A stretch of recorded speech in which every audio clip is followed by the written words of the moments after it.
സിനിമയുടെ ജേണർ എങ്ങനെയാണ്? റൊമാൻറ്റിക് ആണോ? റൊമാൻസും സെന്റിമെന്റ്സും പൊളിറ്റിക്സും എല്ലാം കൂടെ ഒരു മിക്സ് ആയിട്ടുള്ള രാഷ്ട്രീയമാണ് കൂടുതൽ. രാഷ്ട്രീയം ഉണ്ട് ഇതില്, രാഷ്ട്രീയം നമ്മൾ ചില നഗ്ന സത്യങ്ങൾ വിളിച്ചു പറയുന്നത്. വഴിപോക്കിന്റെ രാഷ്ട്രീയം പറയുന്നത്. അതെ അതെ, അത് വഴിപോക്കൻ എന്ന് വെച്ചാൽ സാധാരണക്കാരൻ കാണുന്ന കാര്യം അവൻ പറയുന്നു. അവന് അതിനെ കുറിച്ച് രാഷ്ട്രീയത്തിന്റെ അതിന്റെ ഉള്ളുകളിലെ കുറിച്ചൊന്നും അവൻ അറിയില്ല. പക്ഷെ അവന്റെ ആംഗിളിൽ അവൻ എന്ത് പറയുന്നു അത് അവൻ പറയുക. അപ്പൊ അത് സിനിമയിൽ നമ്മൾ കൃത്യമായിട്ട് പറയുന്നുണ്ട്. ജനങ്ങളിലേക്ക് എത്തിക്കാൻ വേണ്ടിയിട്ടുള്ള ഒരു സിനിമ എന്ന് വെച്ചാൽ അത് 100% ചിലപ്പോൾ സത്യമാണെന്നൊന്നുമില്ല എന്ന് വെച്ചാൽ, പക്ഷെ അവന്റെ പോയിന്റ് ഓഫ് വ്യൂവില് അവന് തോന്നുന്നത് ഇതാണ് കാര്യം എന്ന് തോന്നുന്നത് അവൻ അതിൽ പറയുന്നുണ്ട്. അപ്പൊ അത് കാണികൾക്ക് മനസ്സിലാവും, കാണികള് നമ്മളോട് കൂടെ നിൽക്കുമെന്നാണ് പ്രതീക്ഷ. ഇതിന്റെ പ്രൊമോഷന്റെ ഭാഗമായിട്ട് നേരത്തെ പറഞ്ഞല്ലോ നമ്മള് വഴിപോക്കനാണ് ഡയറക്ടർ എന്ന രീതിയിൽ കൊടുത്തിരുന്നത്. അതിന്റെ അടിയിലൊന്ന് നെഗറ്റീവ് ഫീഡ്ബാക്ക് അല്ലെങ്കിൽ ക്രിറ്റിസിസം ഒക്കെ എങ്ങനെയാണെന്ന്?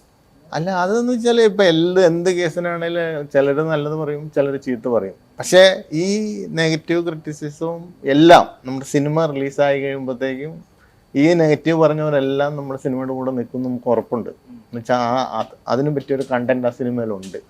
എന്ന് വെച്ചാൽ ഈ സിനിമ കണ്ട് ഇറങ്ങുന്നവന് ഒരു ദിവസം, ഒരു അര ദിവസമെങ്കിലും നമ്മുടെ സിനിമ ഡിസ്റ്റർബ് ചെയ്യും ഏതെങ്കിലും രീതിയിൽ.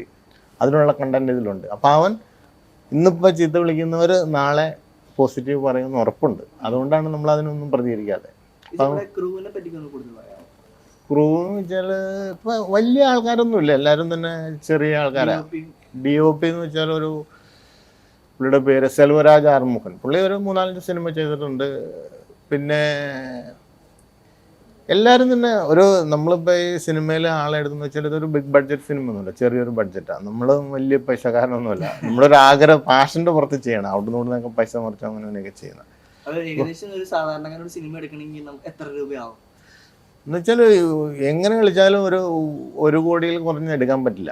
അപ്പൊ ഇതിനിപ്പോ ഒരു ക്വാളിറ്റിയുള്ള കണ്ടെന്ന് വെച്ചാൽ നമുക്ക് അത്യാവശ്യം മ്യൂസിക് വേണം, ക്യാമറയൊക്കെ നല്ലതായിരിക്കണം. എന്ന് വെച്ചാൽ ഓഡിയൻസ് ആൾക്കാരെ കാണാൻ പറ്റുന്നത് നമ്മുടെ സിനിമയുടെ കൂടെ ക്വാളിറ്റിയും കൂടെ വേണം. നമ്മൾ കഥ പറഞ്ഞുകൊണ്ട് കാര്യമില്ല, കാണുന്നവനും ഒരു സുഖം വേണം. അവന് 150 രൂപ വെച്ച് എടുത്ത് ടിക്കറ്റ് എടുത്ത് തിയേറ്ററിൽ കയറുമ്പോഴത്തേക്ക് അവൻ ആ 150 രൂപ കൊടുത്തതിൻ്റെ ഒരു ഫലം അവന് ഇല്ലെങ്കിൽ അവൻ ഇറങ്ങിയിട്ട് നമ്മളെ ചീത്ത വിളിക്കും. അപ്പോൾ അത് കണ്ടിട്ട് അവൻ സന്തോഷമായിട്ട് പോകണമെങ്കിൽ അവൻ തന്നെ പ്രൊമോട്ട് ചെയ്തോളും.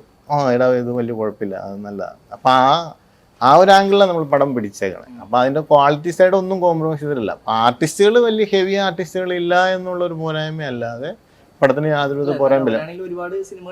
അല്ല അറിയപ്പെടുന്ന ആർട്ടിസ്റ്റുകളാണ്, വലിയ ഹെവി ആർട്ടിസ്റ്റ്. ഇപ്പോൾ ബിഗ് ബഡ്ജറ്റ് പടമോ ബിഗ് ബാനറോ ഒന്നുമല്ല, നമ്മുടെ സ്വന്തം. എന്നുവെച്ചാൽ ഒരു സാധാരണക്കാരൻ്റെ പടം അവൻ സാധാരണക്കാരൻ്റെ ഭാഷയിൽ, സാധാരണക്കാരന് മനസ്സിലാവുന്ന ഭാഷയിൽ ആണ് അത് അവതരിപ്പിച്ചേക്കണേ. അപ്പോൾ ഈ വഴിപോക്കൻ ആരാണെന്നുള്ള കാര്യം സിനിമയ്ക്ക് ശേഷം ഈ ഓഡിയൻസ് തന്നെ അന്വേഷിക്കും ഇതാരാ, കാണാനുള്ള ഒരു ആകാംക്ഷ വരും.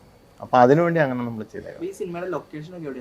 ലൊക്കേഷൻ നമ്മൾ കോഴിക്കോട് ഏരിയയിൽ വെച്ചായിരുന്നു ഇത് ഷൂട്ട് നടന്നത്. കോഴിക്കോട് കുന്നമംഗലം, മാവൂർ, പിന്നെ കാപ്പാട് ബീച്ച്, അങ്ങനെ ചാത്തമംഗലം, ചെറിയൊരു നാട്ടിൻപുറ, അവിടെ വെച്ചായിരുന്നു ഇതിൻ്റെ ഷൂട്ട്. എന്ന് വെച്ചാൽ എനിക്ക് കുറച്ച് പേഴ്സണൽ ബന്ധങ്ങളൊക്കെ അവിടെ ഉണ്ടായിരുന്നു. അപ്പം നമുക്ക് കുറേ ലൊക്കേഷനൊക്കെ വലിയ എക്സ്പെൻസ് ഇല്ലാണ്ടൊക്കെ കിട്ടി. പിന്നെ കുറേ അവിടെയൊക്കെ നല്ല ആൾക്കാരാണ്. ഇപ്പോൾ അവരെല്ലാം വളരെ നല്ല രീതിയിൽ സഹായിച്ചു നമ്മളെ. എന്ന് വെച്ചാൽ നമുക്ക് നമ്മുടെ കാര്യങ്ങളെല്ലാം ചിലവ് കുറഞ്ഞ് ചെയ്യാൻ പറ്റി. എന്ന് വെച്ചാൽ നമ്മളിപ്പോൾ ഒരു പുതിയ പ്രൊഡ്യൂസർ ആകുമ്പോഴത്തേക്കും നമ്മൾ പൈസയും നോക്കുമല്ലോ. അപ്പോൾ അതിന് ചിലവ് കുറഞ്ഞ് അവിടെ. ഇപ്പോൾ എറണാകുളത്താണ് ഞാൻ എറണാകുളത്തിന് എല്ലാത്തിനും കോസ്റ്റില്ല, എല്ലാ കാര്യങ്ങൾക്കും കോസ്റ്റില്ല. പക്ഷെ അങ്ങോട്ട് പോകുമ്പോഴത്തേക്കും അവിടെ സിനിമയായിട്ടൊക്കെ ആൾക്കാർക്ക് ഭയങ്കര അല്പം കൂടി ഒരു ഇഷ്ടമുണ്ട്. അപ്പോൾ അവർ ചില കാര്യങ്ങളൊന്നും നമുക്ക് ഒരു പൈസ മുടക്കില്ലാണ്ട് തന്നെ സംഭവിക്കുന്നുണ്ട് അവിടെ. ഇപ്പോൾ ഷൂട്ടിങ്ങിന് സമയത്ത് എന്തെങ്കിലും ഒരു പോരായ്മ ഉണ്ടെങ്കിൽ നമ്മളവിടെ ഡബിങ്ങിന് എന്തെങ്കിലും ഉണ്ടോ എന്ന് ചോദിച്ചു കഴിഞ്ഞാൽ അവർ സ്വന്തം വീട്ടിൽ നിന്നൊക്കെ സാധനം എടുത്തുകൊണ്ട് വന്ന് തരും. അപ്പോൾ അങ്ങനെയൊക്കെ കുറേ സഹായങ്ങളൊക്കെ നമുക്ക് കിട്ടിയിട്ടുണ്ട്. അങ്ങനെയൊക്കെയാണ് ഈ പടം തീർന്നത്.